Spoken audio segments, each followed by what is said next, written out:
Hello, my name is Jody Ginnessy, and I'm a communication specialist at Canyon School District. I will be the host of this week's episode of Connect Canyons. I'm pleased to be joined today by Everett Perry, who is the Human Resources Administrator over the district's education support professionals. Hey, how are you? Before we chat about ESPs, tell us a little bit about yourself, like where you come from and how long you've been with the district, what you do exactly. So, background, I started with the school district back in 2009 before the split. I was employee number 23. Wow. Yeah, off we go. Had to hire 694 people in 4 months. That was a little crazy time. Oh, my gosh. And it happened, and we did it. July 1, we launched, and all was good. It's almost as daunting as now trying to hire 10 employees and pull them out of their mom's basement, but it's all good. Background, I've been in human resources and training 32 years. So wow. I have a bachelor's degree in health ed, so education degree, and then a master's degree in management. So really, my focus was not the MBA side. It was actually HR and organizational change. So fits right with what I do. Oh, yeah. So you basically tasked to be over the ESPs. Right. District. And before that, I was with different corporations. So I was out in the public sector and working all these different private jobs from Amalgamated Sugar, Stevens Henniger. I worked at Siegfried & Jensen as their HR marketing, Golden West Credit Union. So, yeah. What led you to education? What do you like about it? Well, I've always been enjoyed the education side, right? My degree in health ed, corporate wellness, those kind of focuses. At one point, I was a dean of a college as well for a period for a private school. So I loved it. I loved hiring teachers and seeing kids actually light up and go, wow, hey, I can actually do something cool out there, right? So that part was good. But always HR focused, always trying to hire people, get the right people, the right place, the right time. All the hurdles and challenges, legislation, all the changes, economic downturns, upturns, layoffs. I've been through all those different things. But now I actually get to help people. I get to watch kids grow, and we get to build a community instead of build a building, right? It's pretty wild. That's awesome. So you hear this term, ESPs, education support professionals. What exactly does that mean? Who is that? How many do we have at the district? So ESP is everything that isn't licensed. I mean, that's really what the core content is of an ESP. So education support professional would be anyone that doesn't have a professional license. It's not teacher, psychologist, administrator. So we have about 4,400 ESPs in the school district. It keeps me a little busy. 900 of those are sweepers, so kids that are basically working for us after school.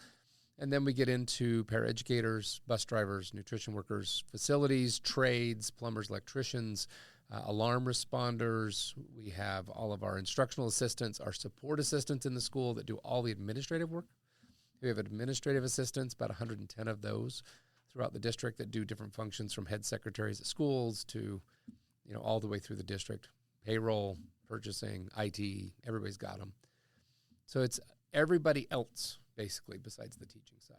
And if you go all the way to the bottom of the barrel, you get the communication specialist. That's it. There it is. So if you look at the tiers, sweepers right here, and that communication specialist is right below that. I do have a sweeper background. That was one of my first jobs at South Kearns Elementary back in the day. All my kids have done it. In fact, my 16-year-old is still being a sweeper right now. I actually think it's a great job because it's only for a couple of hours and you're active and it's not that bad. I mean, they can do homework right afterwards before. They still can do after school. They can arrange their schedules for activities. I mean, honestly, hour and a half, you're off when the school's off. It's like a perfect job for a kid. Yeah, listen to music. Yeah, perfect. So, yeah, it's a good thing. There's so many ESPs. I mean, I think that might kind of be surprising, like how important are they to the overall educational experience for students? Well, obviously teachers are teaching, right? But they can't be functioning in those levels without all the support on the sides, especially if you deal with special education. I mean, you really can't function without your paraeducators. You've got to have them in the classroom to be able to support that teacher. So when behaviors come up or sideline communication comes up, you've got somebody there to help intervene so that they can continue to teach in the classroom. So we see some of those critical roles, instructional assistants that are pulling kids out to do small group work so that the teacher can focus on one group, they go out and do small group work, bring them back in exchange. Elementary schools, we created the Brain Booster, the instructional technician program. And in doing so, it basically gave a prep period for the elementary teachers to better focus their skills, which improves overall education for elementary schools. Well, by having brain boosters now take 45 minutes of that time, The kids are still getting a quality education. The curriculum is preset, so we know what's being taught. The kids are learning new skills and new abilities, but the teacher gets that break in the midday when in the secondary they always had prep periods. Well, elementary didn't. So that was a creative solution to give them that ability, but without the ESPs, those teachers would be go, go, go every day with no break. No way to prep, no way to really do that without taking a lot of their own time. It changed the way we do elementary schools, changed the schedule, but it also brought people in to teach that really don't want to be a teacher, but to give them the skills to work with the kids directly. And this year, of the years, we were actually able to bump them up a lane if they had a degree. So if they have a bachelor's, we got those brain boosters to get an extra lane, and that about $2,000. Oh, that's fantastic. So that was a really big positive this year for ESPs, is we've made some structural changes that made a huge difference in people. And you mentioned that you still are trying to hire different ESPs, and I know there are some incentives as well. I mean, what are the biggest areas of employment opportunity that you have, and maybe you could detail some of the incentives as well? So one of the biggest challenges we're having right now is paraeducators working with special needs students. It has been difficult, and there are some classes that are difficult to do, right? There's classes that have behaviors that could put you in harm's way. We do have protocols in place to protect you, obviously, but there are kids that their manifestation of their disability actually can put you in harm's way, that they may pinch you or, grab your arm or something else. So the para side has been very difficult to hire, maybe because of a stereotype, maybe because of something else, but reality is that has been our difficult. So right now we have about 40 of those positions open. Some benefited full-time, 35 hours. So you have the full retirement, all those. But we're getting better at it. And I think as the economy unfortunately turns, as it starts to get more difficult with jobs and layoffs happen, it actually helps the economy for us because they come here for stability. We are getting better. We've hired 6 paras in the last week for Jordan Valley, which is a huge leap forward for us. The other areas, as an example, I have a lot of instructional assistants that are just simply aides working with students. We also raise them up a lane as well. And in those areas, they don't have to have a degree, obviously. They can have a high school diploma, but they're working in small group or one-on-one with kids, making a direct difference in tutoring those kids. They're helping advance the skills on those kids that are behind a little bit. So the teacher doesn't have to necessarily take the time to go back on some of those areas and focus a lot of energy on those that are behind. We have aides to help with that and get those kids caught back up so that they're with the rest of the class. Those are critical roles, and I have a lot of openings for those because it's a midday, 17-hour a week, but it's the perfect job for someone who wants to be with their kids. So their kids are in school, you drop them off, you work a couple hours, and you go back and you can pick them right back up. It's the perfect job for that if people will just simply look for them. What are the job requirements for becoming a para? High school diploma. Oh, okay. So really, that's about it. It's a high school diploma.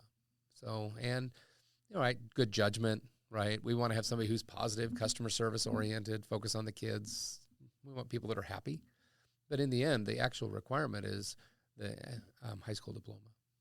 Do you see a lot of transition from the licensed becoming ESPs or ESPs becoming licensed? Probably vice versa. It's the ESP more becoming a licensed. We've had 5 paraeducators this year who converted to licensed teachers, who went back to school or finished their schooling and became a licensed teacher. We have more of those that are heading down that path, and we have a partnership with Salt Lake Community College and I believe UVU as well, where we're actually taking them through a cohort to become teachers and get their degree, and they get paid for through this grant program that we're doing. And I think we have 12 right now that are in that. Where could they find more information about that? Is that Kelly Tatioli in the HR office is actually helping coordinate that. So she's working with the different groups to get people licensed as a teacher. I think one of the things we want to focus on, too, is nutrition. We've been short-staffed in our nutrition, but again, it's one of those jobs that if you want a job that pays well, I mean, starting wage now in the kitchen is $16-something an hour. So we're actually beating McDonald's, right? We're beating Chick-fil-A as the starting wage. But think about this. You're helping kids. You're working midday, so you can have kids in school, go over, work a little bit in the lunch, and then go back out if you want that. Here's what we're really missing, though, is that I need that leadership skill to step into these roles. So we've had openings for managers and have no candidates. Oh, wow. Lunch managers, custodial, assistant facility managers who run a school. And I have no candidates for it because they haven't trained up or they haven't done that with supervisory skills. So it's something we need to focus on as a district, is providing those trainings, but also people from outside who have those skills as a manager somewhere. It could be retail, it could be anywhere, to step into these roles and take them on, and we can train them on the other stuff. If we have the right attitude and aptitude, we'll teach you the skill, but we need people from outside to actually come in as well and be managers for us. I mean, the cafe that we have here in our building has been open for almost 4 months without having a manager apply. It's been frustrating. Wow. At $22 an hour or more, depending on their skills. That part is somewhat a fault of our own, in that we're not growing enough of our own, and we need to grow more managers inside, and we need to build some of those skills and tendencies. And custodial is doing that. They've got courses specifically. In fact, they have a graduating class today from their CSIP training class, and the graduates do have to talk about what they've learned and present it to a panel. So we do have that going, but we need to be better at it. So we'll be moving some of these things forward for ESPs, and hopefully they will take advantage of that so they can move up and stay with us. I see a lot of banners for the bus drivers as well, and I know you don't have to have the CDL license to actually apply and get hired. Right. We take care of that. So they would basically come in, take the test at the DMV. So study for it. We'll give you the guide. You go study for that test. Once you have that learner's permit, we take care of all the rest. We do all the training. We do the classes. A lot of them are online, so you don't have to skip your job you're in right now until you get stabilized. Then we do the test for you. We'll get you tested. We'll get you your CDL. Once you have it, we start you driving. Most of our drivers right now that are coming in as sub are getting contracts within about a month and a half. It's fast. In years past, it's 2 years. We're now a month and a half, 2 months, and they're getting a contract or a steady route. So they're working 20, 30 hours a week. If they don't want to do that, they could work a small route, or they could do field trips and work whatever they want. But we're getting them their CDL. Now, if they stay with us over a period of a year, we also pay them for that training that they took. They don't get paid for it at the beginning. But if they stay longer, we do that. We've offered an incentive. You'd brought that up earlier about the incentive. There's two versions of an incentive for our employees to refer someone in. If an employee wants to refer an ESP employee, general jobs, they can get $100 for a part-time position or $200 for a contracted benefited position, something over 30 hours. We pay that out after they've worked 90 days. So I track that. In fact, I just submitted 21 names to payroll to give money out as of last week. So that. Now, if it's paraeducator, because it's a critical need for us, it's $250 for part-time and $500 for a full-time. And we're not putting a cap on that. So if you're really a recruiter, you could double your income in a matter of 90 days by just simply finding people that you think would do well with us, and it would do well for them to be in these positions. And we do have employees referring people, and they are getting paid to do it. So we do have an incentive, and we want to encourage them to help us, because HR is a small department to recruit thousands of employees. And the banners are working. We are getting people in because of them, but not enough. Well, I know our district has really made a big emphasis on paying teachers well, and made a big bump a couple of years ago, which is fantastic. I've been impressed. I've been with the district about a year and a half now as an ESP, coming from a journalism background, and I have actually just absolutely loved being in the education field and with the district and seeing these students. It's just really been a highlight. It's really rewarding outside of the money that you make. And so I know that there's a lot of reward to this job aside from just a paycheck. And that's what I really enjoy about the great people at the district, at the schools. The students are wonderful. So I can imagine that you've really enjoyed that over the years as well. Oh, absolutely. I mean, the rewards of people that come back and say, thank you for the opportunities. Thank you for what I've learned and gained from this. Not monetary. Now, monetary, we've also been in fixing that too.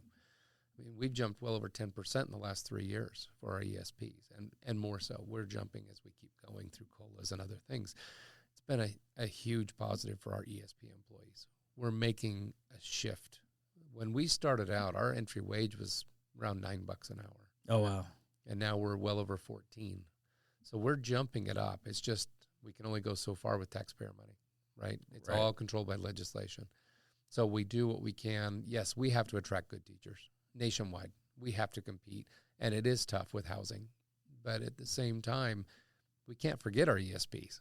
They're here. They're loyal. They're dedicated. They are working their hearts out, and they are helping these kids. So we have gone back in negotiations and make it happen and focused on it and added in all those value adds that are so important, not just wage, but even the little things like maternity leave, 6 weeks paid for anyone that's benefited. That was added last year. Even the silly things like things that are just smaller are not necessarily financial, like the fitness centers and the tracks we just opened up. So you can go over and actually work out for free, and you're in clean air to go do your walking at night or in the morning. Now I have no excuse. You have no excuses. It's right across the street at Mount Jordan or Butler or Draper. And all they have to do is throw an email and say, hey, I want access. I mean, it's that simple. But we're trying to do some of the value add things that make it more worthwhile to come to work, right? And make it a good work-life balance and keep it still a healthy place. Healthy people, happy people. Tomorrow's ESP Day. There you go, ESP Appreciation. It's the National ESP Appreciation Day. And we do recognize our ESPs. In fact, we have some treats going out to nutrition. Throughout all of our nutrition will be hand-delivered tomorrow. We have pizzas coming in. We have food going into all of our facilities, transportation here at our building. Just to say, hey, thank you for all that you do. We recognize that we can't function without you, and we want to just give you a true shout-out, right? A good applause. Keep going, keep going, keep going. As Dory says, just keep swimming. That's where we are. Fantastic. Well, I look forward to it, and thanks for all you do for all of us ESPs, and it's a pleasure to work with you, Everett, and thank you for spending some time today with us on Connect Canyons. Thank you as well for joining us this week, and please, let's connect again soon. Sounds great. Thank you.